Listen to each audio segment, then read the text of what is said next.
ମା ଆମେ ଆଲୋଚନା କରିବା ମାତୃରଚନାବଳୀ ଭାଗ 10 ଜ୍ଞାନ 280। ପ୍ରଭୁ ଲେଖୁଛନ୍ତି, ତୁମର ନିମ୍ନତର ଜୀବନାଙ୍ଗ ଗୁଡ଼ିକ କଣ ତଥାପି ପାପ ଏବଂ ଦୁଃଖର ଆଘାତରେ ଆକ୍ରାନ୍ତ ହୋଇ ରହିଛନ୍ତି? ମାତ୍ର ତୁମେ ଦେଖୁଥାଅ ବା ନ ଦେଖୁଥାଅ, ଉପରେ ଆତ୍ମା ଆପଣାର ରାଜମହିମାରେ ସ୍ଥିର, ମୁକ୍ତ ଏବଂ ବିଜୟୀ ହୋଇ ବସି ରହିଛି। ବିଶ୍ୱାସ ରଖ ଯେ ପରମା ଜନନୀ ଅନ୍ତିମ ମୁହୂର୍ତ୍ତଟି ଆସିବା ପୂର୍ବରୁ ତାଙ୍କର କାର୍ଯ୍ୟ ସମ୍ପନ୍ନ କରି ସାରିଥିବେ ଏବଂ ତୁମ ସତ୍ତାର ମୃତ୍ତିକାକୁ ଏକ ଆନନ୍ଦ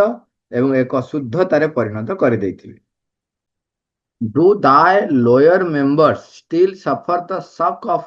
sin and sorrow? ହଁ, ଆମର ଏଠି ଯୋଉ ଚାରୋଟି ସତ୍ତା କଥା ଆମେ ବ୍ରଡଲି ପ୍ରଭୁ ମା ବର୍ଣ୍ଣନା କରନ୍ତି, ସେଇ ଚାରୋଟି ସତ୍ତାକୁ ନେଇକରି ବର୍ଣ୍ଣନା କରାହଉଛି। ଆମର ଚାରୋଟି ସତ୍ତା ହଉଛି କଣ? ଆମେ ଜାଣିଛନ୍ତି ଆତ୍ମା ଯେ ଅବିନଶ୍ୱର ଆମ ଭିତରେ ରହିଛନ୍ତି ଏବଂ ମନ, ପ୍ରାଣ, ଶରୀର। এই ଚାରୋଟି ସତ୍ତା ଭିତରୁ ଲୋୟର ମେମ୍ବର୍ସ ହଉଛି ଆମର ମନ, ପ୍ରାଣ, ଶରୀର। ଏଇ କଥା କୁହାହଉଛି।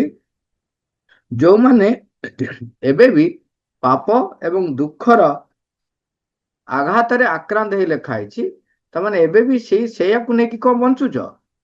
ପାପ ପୁଣ୍ୟର ସଂଜ୍ଞା ନେଇକିରି ଏବେ ବି ବଞ୍ଚୁଛ। କିନ୍ତୁ ଯଦି ଆମେ ତାର ପଶ୍ଚାତରେ ଦେଖିବା, କହୁଛନ୍ତି ଆତ୍ମା ରାଜ ମହିମାରେ ସେ ସ୍ଥିର, ମୁକ୍ତ ଏବଂ ବିଜୟୀ। ଯେତେବେଳେ ଆମେ ଆତ୍ମା ଦ୍ୱାରା ପରିଚାଳିତ ହବା,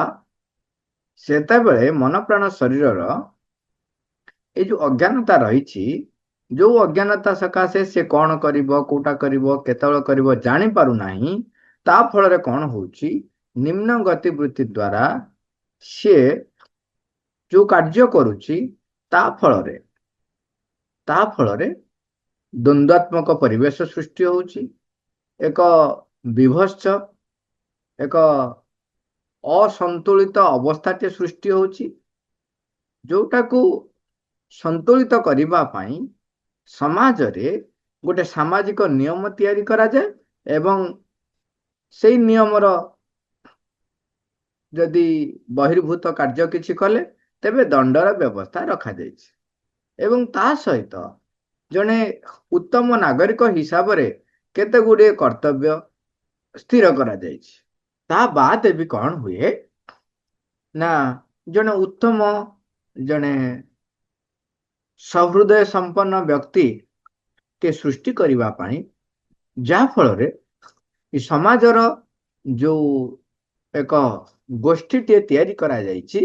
ଯୋଉ ସମାଜ, ସେ ଗୋଷ୍ଠୀ ଭିନ୍ନ ଭିନ୍ନ ଗୋଷ୍ଠୀକୁ ନେଇକି ଗୋଟେ ସମାଜ ତିଆରି ହଉଛି, ସେମାନଙ୍କ ଭିତରେ, ସମସ୍ତଙ୍କ ଭିତରେ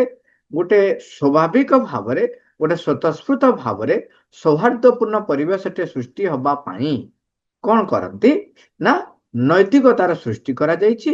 ଏବଂ ତଦ୍ୱାରା ଗୋଟେ ଉତ୍ତମ ଗୁଣବତ୍ତା ସମ୍ପନ୍ନ, ଗୋଟେ ଉତ୍ତମ ଭାବାପନ୍ନ ମନୁଷ୍ୟ ସମାଜଟିଏ ଗୋଟେ ତିଆରି ହେଇ ଚାଲିବ ଏବଂ ସେ ସ୍ୱାଭାବିକ ଭାବରେ ଚାଲିବ। କାହିଁକି ନା ସବୁବେଳେ ସମସ୍ତେ ନିୟମ ମାନିକିରି ଚଳିବ ବୋଲି କିଛି ମାନେ ନାହିଁ ଏବଂ ନିୟମକୁ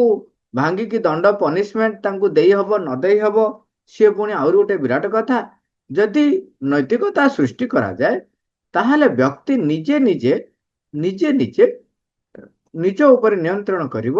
ଯେ ମୁଁ ଏଇଟା କୋଉଠି କରିବି, କୋଉଟା ନ କରିବି, ସେ ଜିନିଷଟି ସେ ସ୍ଥିର କରିବ। ତା ଫଳରେ ଏକ ସୌହାର୍ଦ୍ଦ୍ୟପୂର୍ଣ୍ଣ ସନ୍ତୁଳିତ ପରିବେଶଟେ ସୃଷ୍ଟି ହେବ ଏବଂ ଗୋଟେ ସୁନ୍ଦର ସମାଜଟିଏ ତିଆରି ହେବ ବୋଲି ନୈତିକତା ସୃଷ୍ଟି କରାଯାଇଛି। ତେଣୁ ସେଇ ନୈତିକତା ଭିତରେ ସେଥିପାଇଁ ତାକୁ ଟିକେ ଡର ବି ରଖାଯାଏ। ଡର ନହେଲେ ସିଏ କହିବ ମୋର କଣ ହବ,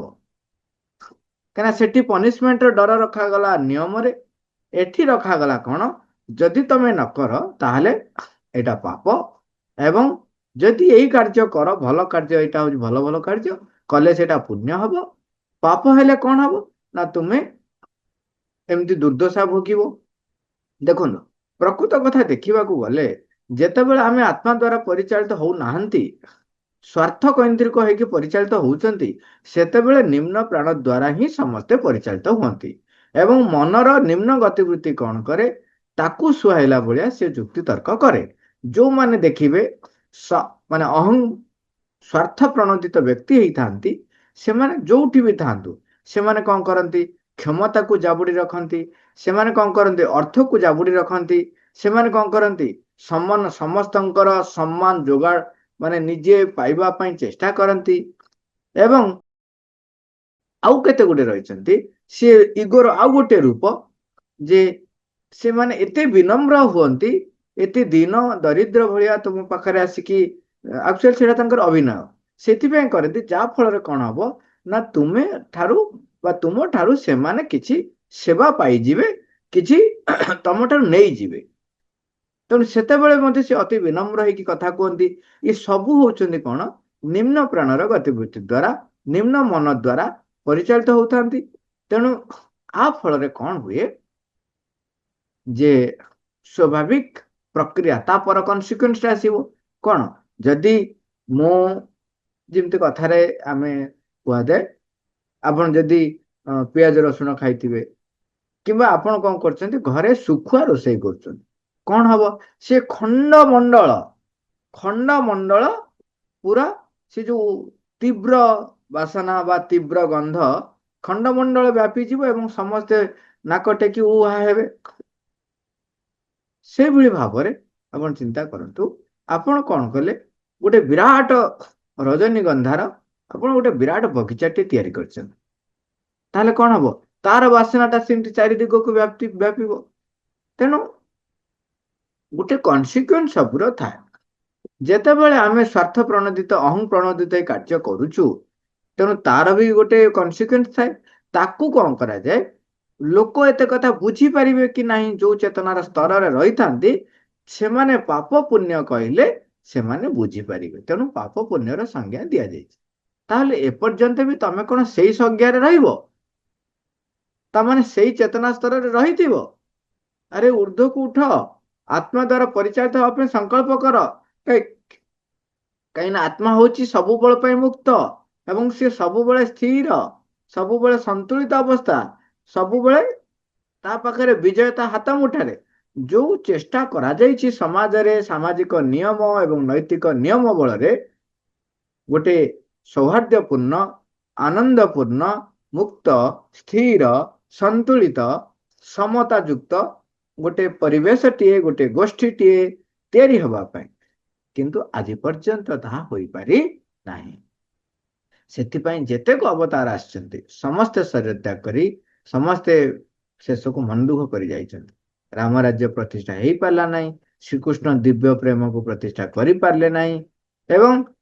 କାହିଁକି କରିପାରିଲେନି ତାକୁ ଶ୍ରୀ ଅରବିନ୍ଦ ସୁନ୍ଦର ଭାବରେ ପୁରା ବୈଜ୍ଞାନିକ ଦୃଷ୍ଟିକୋଣ ଯୁକ୍ତ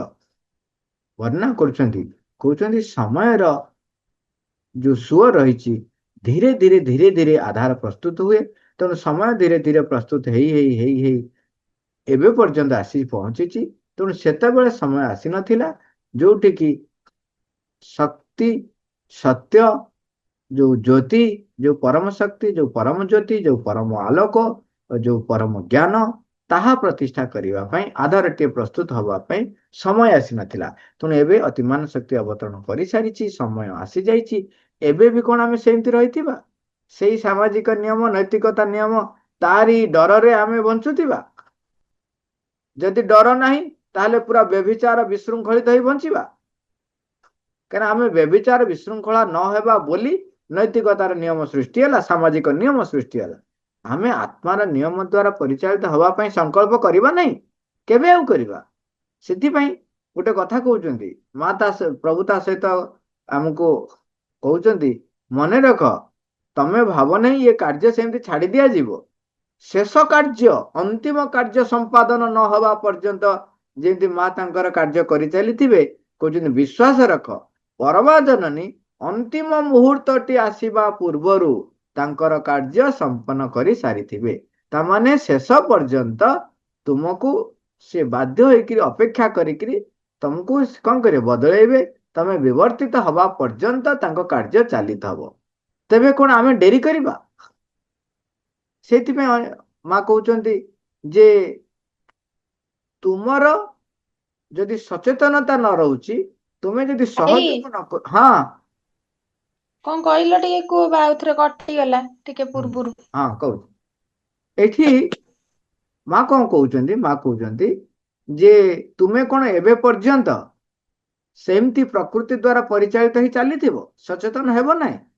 ଯଦି ଆମେ ସଚେତନ ହେଇଯାଉଛୁ ତାହେଲେ ଯୋଉ କାର୍ଯ୍ୟଟି ଶତାବ୍ଦୀ ଶତାବ୍ଦୀ ଧରି ଲାଗିଥାନ୍ତା ତାହା କେତେ ବର୍ଷ ଭିତରେ ସରିଯିବ, ହେଇଯିବ। ତେବେ ଆମେ ଅପେକ୍ଷା କରିବା କି ଯେ ମା ତାଙ୍କ କାର୍ଯ୍ୟ କେତେବେଳେ ସାରିବେ, ସେଇଥିପାଇଁ ଆମେ ଅପେକ୍ଷା କରି ହଁ ମୁଁ ଆମେ ଯେମିତି ଚାଲିଛୁ ଚାଲିଥିବେ। କାହିଁକିନା ଏଠି ପ୍ରଭୁ ଲେଖୁଛନ୍ତି ନା,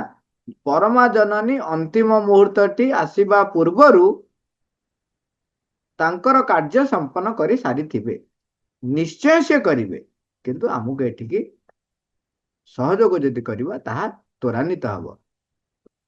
କହୁଛନ୍ତି ତୁମ ସତ୍ତାର ମୃତ୍ତିକାକୁ ଏକ ଆନନ୍ଦ ଏବଂ ଏକ ଶୁଦ୍ଧତାରେ ପରିଣତ କରିଦେଇଥିବେ। ବାହ, ଥ୍ୟାଙ୍କ ୟୁ ଅଲ୍, ବରୋबर।